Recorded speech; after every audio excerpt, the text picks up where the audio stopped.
There's no better time to get off your grass and earn some cash.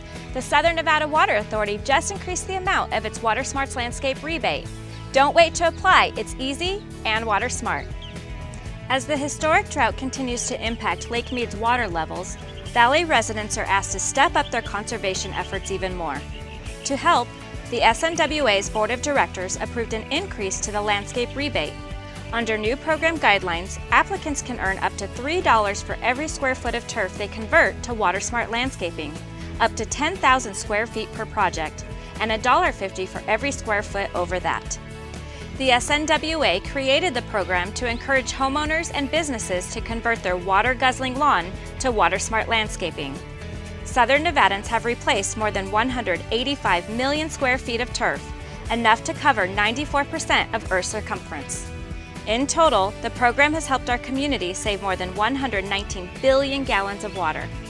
With the increased rebate, there's no better time to replace your unquenchable grass. The SNWA estimates a water-efficient landscape can save homeowners approximately 55 gallons of water per square foot per year. Those savings add up. For an average 1,000 square foot conversion, that's 55,000 gallons of water saved yearly. Enroll online or call our Conservation Helpline for a printed application. Once the completed application is received, SNWA will schedule a site review visit to evaluate your lawn and conversion areas and answer any questions you may have. You must participate in the pre-conversion site visit before removing your lawn. Next, dig in. You have 1 year to complete your conversion. Once you complete your landscape, you can cash in. For more program details, visit us online at snwa.com.